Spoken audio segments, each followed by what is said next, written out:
من الموسرات ماء سا جیم زبر سج جیم الف زبر جا سجا جیم لام دو زبر جل سجا جل لام زیر لی نون کھو پیش نخ لی نخ رو زیر ری لی نخ ری جیم زبر جا لی نخ ری جا با زیر بی ہا کھڑا زیر ہی بی ہی ہا با زبر حب با واو دو زبر بوں حبوں و نون زبر نا حبوں و نا با الف زبر با و نبا تا واو دو زبر توں و نباتوں واو زبر وا جیم نون زبر جن وجن نون کھڑا زبر نا وجننا تا دو زیر تن وجناتن الف لام زبر ال فا الف زبر فا الفا فا الف زبر فا الفافا الفافا. اب یہاں پہ رک کے میں ایک ایک آیت کو بتاؤں گی کہ اس طرح سے ایک ایک آیت پہ کیا کیا قانون ہے. دیکھیے یہاں پہ جو ہم نے پہلے سٹارٹ کیا 11ویں آیت، یہاں پہ ہم نے پڑھا وجعلنا، یعنی عین کا ساؤنڈ نکلے گا، الف کا ساؤنڈ نہیں آئے گا. اگر الف کا ساؤنڈ آتا ہے وجعلنا تو ہم رونگ کر دیتے، میننگ بدل جاتی ہے. تو وجعلنن کیونکہ نون کو ہم نے نون پہ پلس کیا ہے، اکفا کا قانون آ گیا. پھر سے آپ کو بتا دوں اکفا یعنی چھپانا. وجعلننہا رو کو ہمیشہ موٹا کر کے ادا کیا جاتا ہے، پتلا نہیں پڑھا جاتا ہے.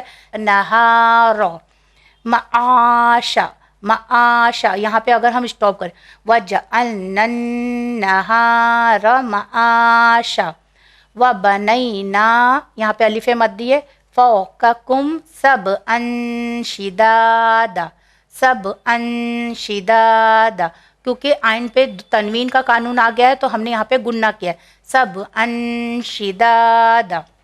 اس کے بعد ہم نے پڑھا وجعلنا سراجا وہاجا وہاجا سراجا، یہاں پہ ادغام کا قانون آ گیا.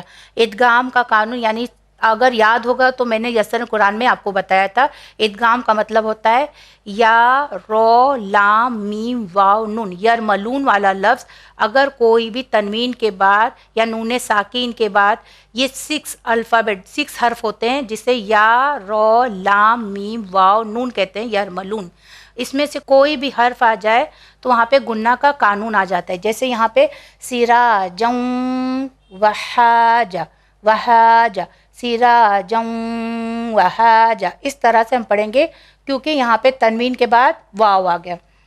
وجعلنا سراجا وہاجا وانزلنا من المؤسرات ماء سجاجا سجاجا لنخرج به حبا ونباتا حبا، یہاں پہ بھی ادغام کا قانون آ گیا، اس لیے ہم نے اسے تھوڑا سا گننا کیا حبا ونباتا. اور آپ نے دیکھا یہاں پہ بھی اور ہا دونوں کو میں نے الگ پڑھا، یہاں پہ بھی ہا آیا ہے اور یہاں پہ بھی ہا ہے، مگر اس کا پڑھنے کا طریقہ الگ ہے اور اس کا پڑھنے کا طریقہ الگ ہے، دونوں کا مخرج الگ الگ ہے. بھی حبا ونباتا وجنات جناتن، جن میں اکفا کا قانون آ گیا ہے تو ہم نے ایک نون کو چھپا لیا وجناتن، اور یہاں پہ ہم نے تین پہ گننا نہیں کیا ہے کیونکہ یہاں پہ اظہار کا قانون آ گیا. اظہار کا مطلب یہ ہوتا ہے کہ تنوین کے بعد 2 زبر 2 زیر 2 پیش، اس کے بعد یا نون ساکین کے بعد حرف حلقی آ جائے. حرف حلقی کون کون سے ہے؟ جیسے آپ کو یاد ہوگا غین خو عین ہا حمزہ اور ہا، اور تو جہاں پہ تین کے بعد حرف حلقی آ گیا الف. حمزہ اور الف ایک ہی ورڈ ہے، ایک ہی حرف ہے، اس لیے جناتن الفافا میں نے 3 کو نہیں کھینچا ہے وجناتن الفافا. اس کے بعد انا اکفا کا قانون ہوا یوم الفصلی، فصلی نہیں کہا ہے فصلی، سواد کا قانون فصلی کانا میکوتا میکوتا یوم ینفخ فی الصور فتأتون افواجا. اب اس آیت کو میں پڑھ رہی ہوں.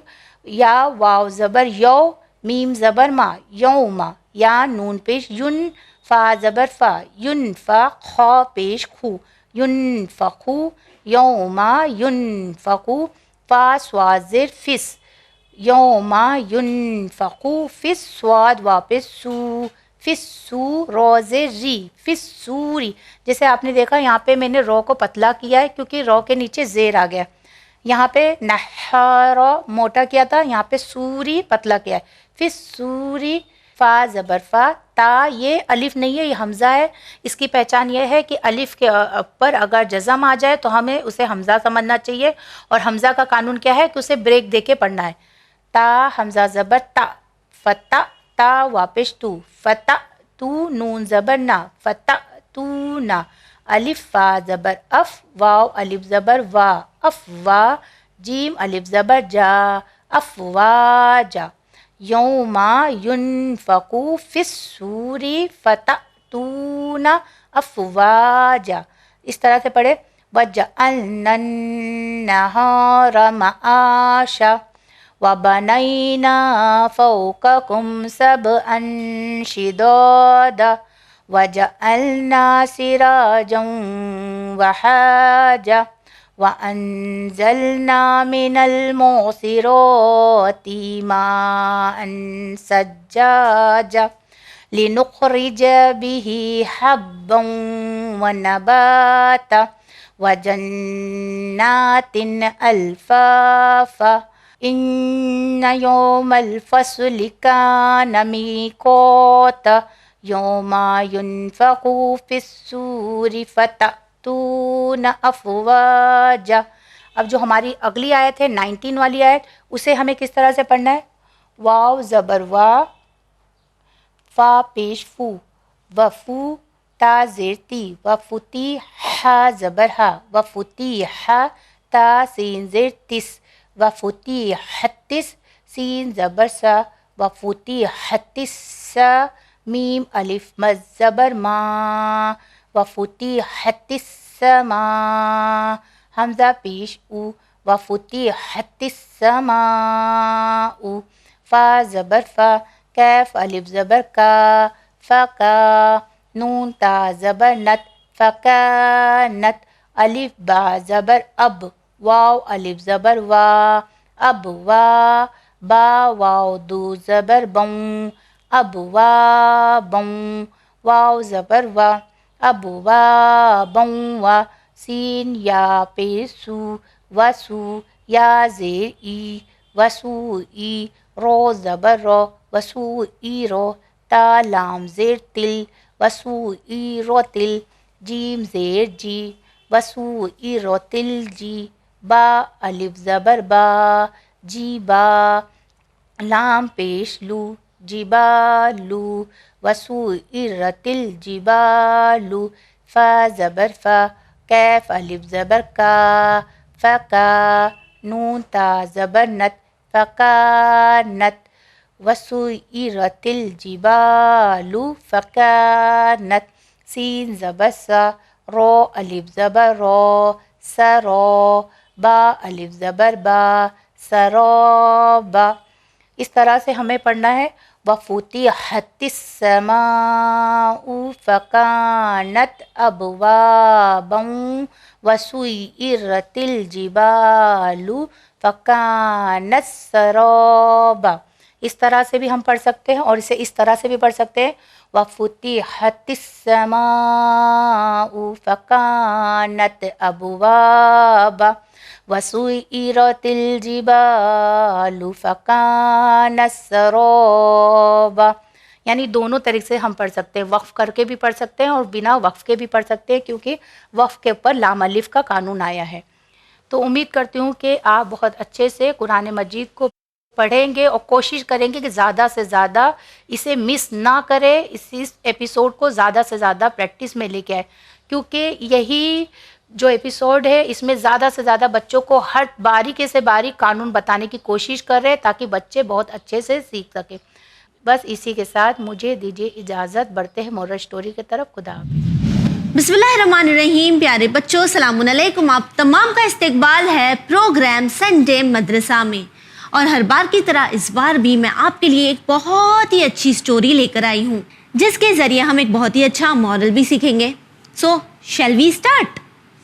یہ جو سٹوری ہے یہ اللہ کے ایسے نبی سے جڑی ہوئی ہے جنہیں خلیل اللہ کا ٹائٹل دیا گیا ہے. یعنی یہ جو نبی تھے یہ اللہ کے فرینڈ تھے، اللہ کو کافی زیادہ پسند تھے. تو آپ سمجھ ہی گئے ہوں گے کہ ہم بات کر رہے ہیں حضرت ابراہیم علیہ السلام کی. یہ جو واقعہ ہے یہ کچھ اس طرح کا ہے کہ حضرت ابراہیم علیہ السلام بہت ہی زیادہ پسند کرتے تھے لوگوں کو اپنے گھر مہمان بنانا. انہیں بہت اچھا لگتا تھا کہ جب لوگ ان کے گھر آتے تھے ان کے ساتھ بیٹھ کر کھانا کھاتے تھے. اور حضرت ابراہیم علیہ السلام ہمیشہ ہی اپنے گھر سے نکل کر راستے پر جا کر جب قافلے سے لوگ آتے تو انہیں اپنے گھر بلاتے اور ان کے ساتھ بیٹھ کر کھانا کھاتے. انہیں اکیلا بیٹھ کر کھانا کھانا اچھا نہیں لگتا تھا.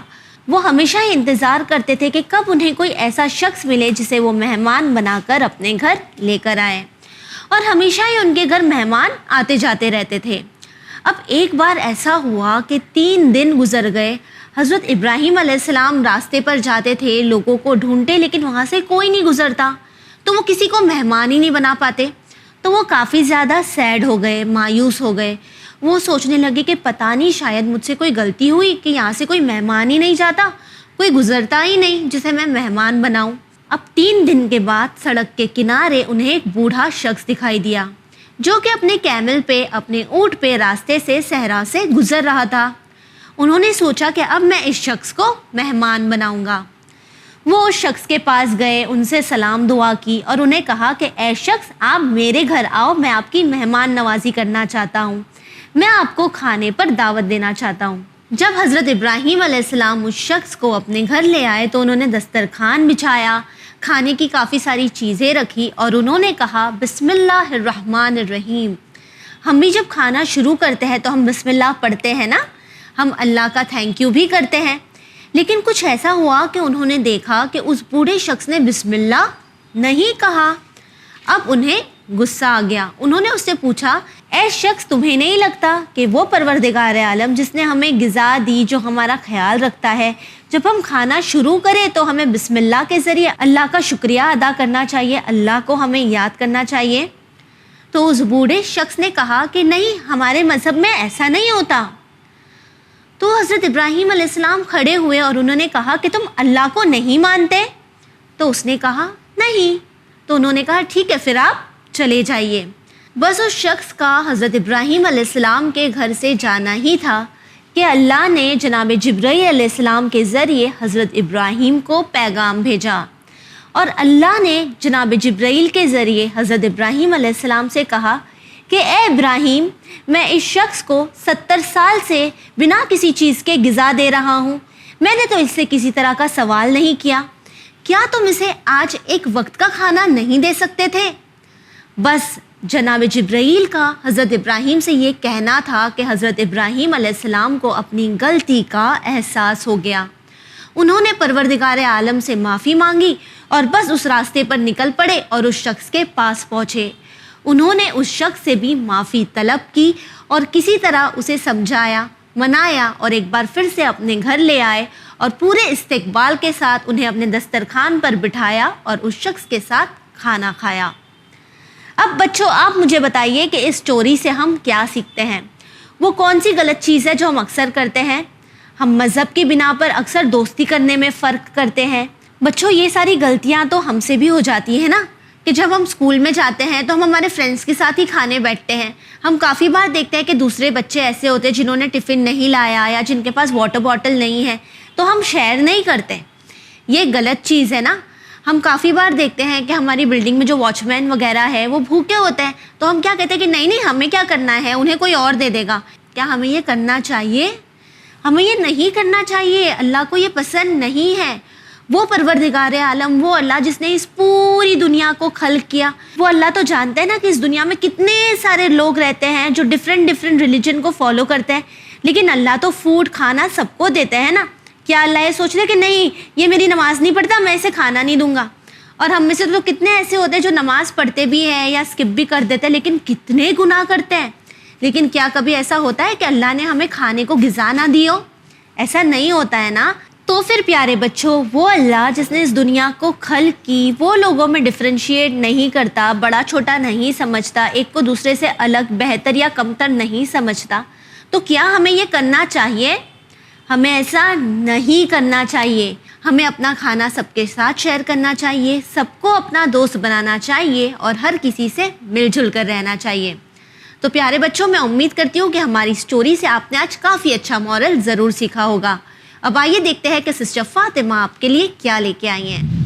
پیارے بچوں، السلام علیکم. ہم بات کر رہے ہیں امام حسن علیہ السلام کے بارے میں. پچھلی بار ہم نے بات کی تھی کہ کیسے صلح حسن امام حسن سے زبردستی کروائی گئی تھی، کتنا زیادہ کنفیوژن کا ماحول تھا، کتنا زیادہ کیوس تھا. کیا آپ جانتے ہیں بچوں کہ امام حسن علیہ السلام کے ہر طرف دشمن تعینات ہو چکے تھے. حاکم شام کو یہ بات پتہ تھی کہ جب تک وہ امام حسن علیہ السلام کو جھکا نہ لے تب تک لوگ اس کو خلیفہ تسلیم نہیں کریں گے، اور اسی لیے امام حسن علیہ السلام کے پیچھے ہر وقت وہ جاسوس یا دشمن تعینات رکھتا. امام حسن علیہ السلام کو کئی بار پہلے بھی زہر دیا جا چکا تھا، لیکن جب ان کے گھر میں دشمن نے زہر دیا تب امام حسن علیہ السلام اس سے بچ نہیں سکے. ہم سب جانتے ہیں 28 صفر کو امام حسن علیہ السلام کی شہادت کی تاریخ ہے. اور بچوں، آپ نے مجلس میں سنا بھی ہوگا، امام حسن علیہ السلام کی ایک وائف تھی جودہ بنت اشعث. اس کو حاکم شام نے پرومس کیا کہ اگر تم امام حسن کو زہر دے دو گی تو میں تمہیں مال و دولت تو دوں گا ہی، ساتھ میں تمہارا نکاح یزید سے کروا دوں گا. اور یہ سن کے اس نے اس چیز پر عمل کیا اور اس کام کو اس نے انجام دیا. امام حسن علیہ السلام کو زہر دے دیا اور امام حسن علیہ السلام شہید ہو گئے، جو کہ رسول خدا صلی اللہ علیہ وسلم کی شہادت کی بھی تاریخ ہے. خیر، اس کے بعد یہ پہنچی حاکم شام کے پاس کہ جو تم نے وعدہ کیا ہے اب اسے پورا کرو، مجھے اتنے مال و دولت دو اور میرا نکاح کرواؤ یزید کے ساتھ. لیکن حاکم شام نے کیا کیا؟ حاکم شام نے اس سے کہا کہ تو جو حسن کی نہیں ہوئی، امام حسن جیسے یعنی شوہر، اس کی نہیں ہوئی تو یزید کی کیا ہوگی؟ یہ کہہ کر اس نے جودہ کے ہاتھ پیر بندھوا کر اسے ندی میں ڈال دیا اور اس کے ہاتھ کچھ نہیں لگا. یعنی حجت خدا، ایک امام، ایک معصوم کو اس نے بس اپنی زندگی ضائع کر دی زہر دے کے، اور اس کے ہاتھ بھی کچھ نہیں آیا. خیر، اس کے بعد امام حسن علیہ السلام کی ایک وصیت تھی کہ ان کے گزر جانے کے بعد، ان کی شہادت کے بعد، ان کو ان کے نانا کے پہلو میں دفنایا جائے، یعنی مسجد نبوی میں جہاں رسول خدا صلی اللہ علیہ وسلم دفن ہیں انہیں بھی وہاں دفن کیا جائے. لیکن یہاں پر بھی ان کی اس وصیت کو نہیں مانا گیا. اکثر لوگ کہتے ہیں کیوں اہل بیت اپنے جنازے رات میں اٹھاتے ہیں، لوگوں کو شریک نہیں ہونے دیتے؟ یہی وجہ ہے بچوں، کیونکہ امام حسن کا پہلا جنازہ تھا جو گھر سے نکلا تھا، یعنی امام علی کا رات کی تاریکی میں خاموشی سے، بی بی زہرا سلام اللہ علیہا کا رات کی تاریکی میں خاموشی سے اٹھایا گیا. لیکن جب امام حسن کا جنازہ نکلا وہاں جانے کے لیے تو بنی امیہ نے اس کا استقبال تیروں سے کیا، اور اس جنازے پہ اتنے تیر برسائے گئے کہ وہ جنازہ گھر واپس آیا. اس میں سے تیر نکالے گئے، کفن بدلا گیا، پھر لے جایا گیا جنت البقیع کی طرف، اور آج امام حسن علیہ السلام کی قبر مبارک جنت البقیع میں ہے. لیکن یہاں پر بھی ظلم و ستم کا خاتمہ نہیں ہوتا. کچھ سال پہلے سعودی کی گورنمنٹ نے یہ کہہ کر اس کے جو روضہ تھا امام حسن کا پہلے اسے مسمار کر دیا اور ڈھا دیا، یہ کہہ کے کہ یہ شرک اور بدعت ہے. تو آج امام حسن علیہ السلام کی جو قبر ہے وہ کھلی ہے زیر آسمان کے نیچے، نہ اس پہ سایہ ہے نہ چراغ. یہ تھی امام حسن علیہ السلام کی زندگی کی چھوٹی سی ہسٹری. بچوں، ہم اگلے ہفتے امام حسین علیہ السلام کے بارے میں بات کریں گے. آپ دیکھتے رہیے سنڈے مدرسہ. مجھے دیجیے اجازت. دیکھتے ہیں سسٹر سکینہ ہمارے لیے کون سے سورے کی تفسیر لائی ہیں. السلام علیکم بچوں، آج کے ایپیسوڈ میں ہم سورہ بروج کی تفسیر کو ڈسکس کریں گے. سورہ بروج قرآن کا 85 نمبر کا سورہ ہے اور یہ ایک مکی سورہ ہے. اس سورے میں ٹوٹل 22 آیتیں ہیں، تو اس سورے کی تفسیر کو ہم 2 ایپیسوڈ میں ڈیوائڈ کر کے ڈسکس کریں گے. تو آئیے آج کے سورے کو سٹارٹ کرتے ہیں. بسم اللہ الرحمن الرحیم. فرسٹ آیت، والسماء ذات البروج. پہلی آیت میں اللہ فرماتا ہے آسمان کی قسم جس میں برج ہے.